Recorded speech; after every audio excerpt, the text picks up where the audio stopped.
नवाबजादा मुमताज जंग साहब जो मिल्टन कीन से तशरीफ लाए हैं, पुराने करम फरमाओं से तशरीफ लाए और अपना सवाल पेश करें। क्या हाल आपका साहब? बस हुजूर, अब जुबाबंदी का हुक्म ऐसा है कि मैं सिर्फ ज़बान हाल से ही अर्ज कर सकता हूँ कि जो परवाने का आलम होता है शमा को देख के बस वही है। ये जुबाबंदी का आलम है माशाअल्लाह। हुजूर को इल्म है कि मुझ पर जो एक कोह गम टूट पड़ा था और घबरा के मैंने हुजूर से रात 10 बजे इस्तिदा की थी कि दुआ फरमाएं, तो वो उसका एक मोजज़ाना नतीजा है कि सिर्फ शक्ली हुजूर बशाश नहीं देख रहे, अल्हम्दुलिल्लाह दिल भी बशाश। अल्हम्दुलिल्लाह। हुजूर, मैं एक बड़ी मुश्किल में हूँ और गैर शऊरी तौर पर यह सवाल मेरे जहन में बहुत वक्फे से है, लेकिन हालिया मैंने एक किताब पढ़ी जिसको पढ़ के वो वाकई उभर के मेरे सामने आ गया और मुझे किसी कदर परेशानी में डाल दिया उसने। वो ये है कि कलाम नतीजा इल्म हुआ करता है और मुसलमानों का यकीदा है कि अल्लाह जो है वो ओमनिसिएंट और हाकिम है, हकीम है, दाना है, लाजवाल है। तो कुरान मजीद में और आम मुसलमानों का ये अकीदा है कि हज़रत आफरीनिश से इंसान जो था वो मुवाहिद था और अल्लाह ताला ने जब से इंसानों को गोया इंसान बनाया तो उनकी हिदायत का सामान भी पैदा किया। लेकिन आज तक जितनी आर्कियोलॉजिकल तहकीकात हुई हैं उनसे वजाहत के साथ ये बात सामने आई है कि कदीम इंसान मुवाहिद नहीं था बल्कि मुशरिक था। अब हुजूर ये एक तजाद है जिसका हल मुझे तलब है। रखिए इस सवाल को जिस रंग में आपने पेश फरमाया है वो उस रंग में काबिल कबूल नहीं है। पहली बात ये है, आर्कियोलॉजी से कहीं साबित नहीं कि कदीम जमाने का इंसान मुशरिक था। ये ढोंग रचाया गया है मगरबी और जो सोशियोलॉजिस्ट कहलाते हैं या एंथ्रोपोलॉजिस्ट, उन्होंने ये किस्सा घर के अपने तालीमी इदारों में इसको आम कर दिया।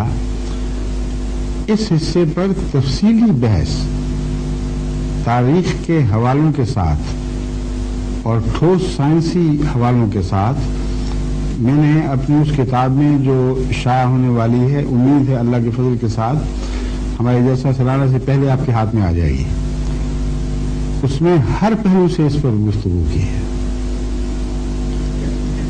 सबसे पहली बात अहम जो खुलासतन मैं यहाँ भी बयान फिर कर सकता हूँ, उस किताब में तफसील आएगी मगर यहाँ मुख्तसर में अर्ज कर देता हूँ। ये जो तस्वुर है ये इस तरह घड़ा गया कि इंसान जब शऊर की इब्तदाई हालतों में था वो जिस चीज को खौफनाक देखता था उसके हुजूर सजदा रेज हो जाता था। ठीक है,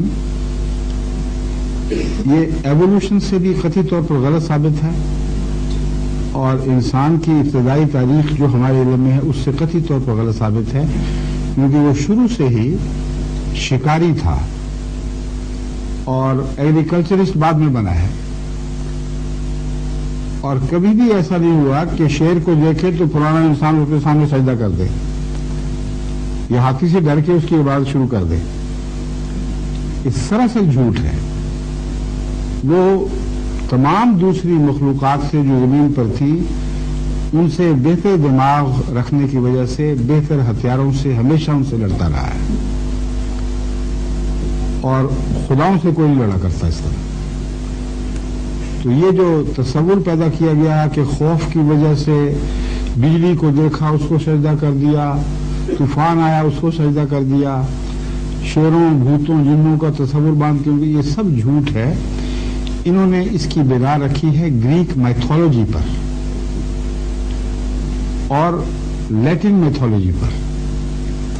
हालांकि उस मैथोलॉजी के हवाले से भी ये बात कतई गलत साबित की जा सकती है।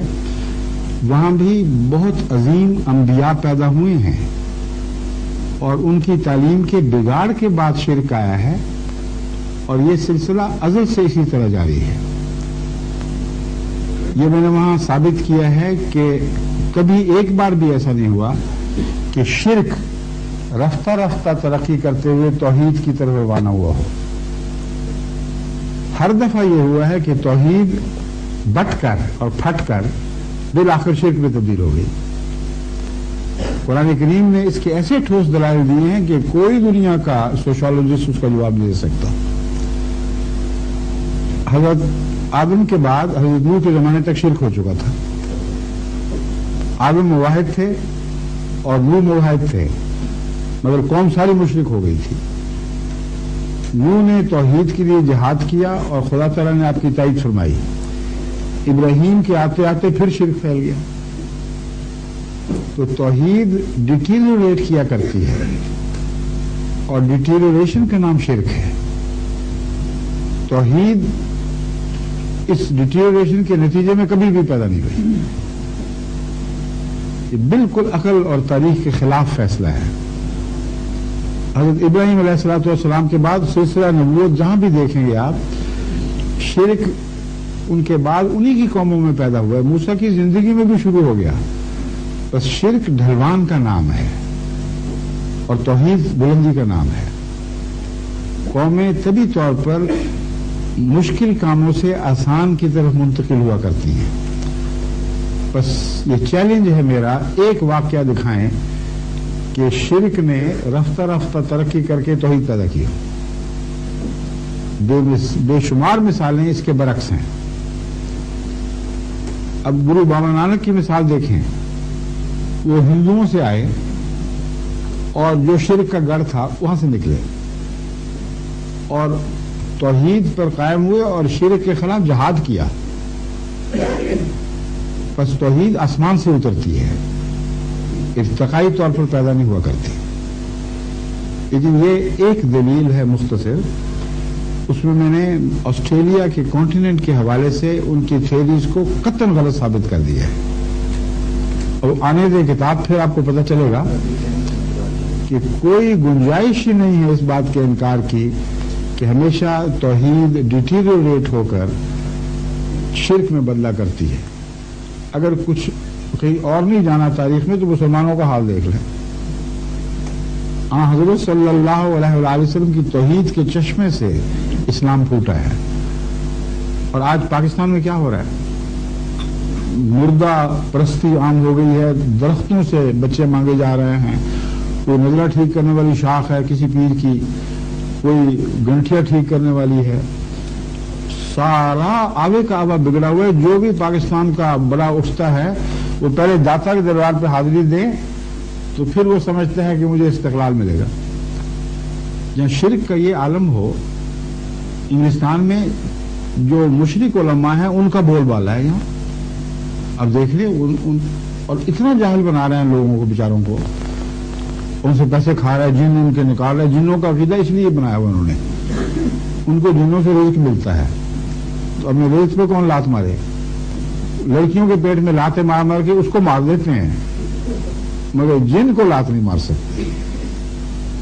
یہ حقیقت حال تاریخی حقیقت ہے جو آج تک اسی طرح دیکھی جا سکتی ہے.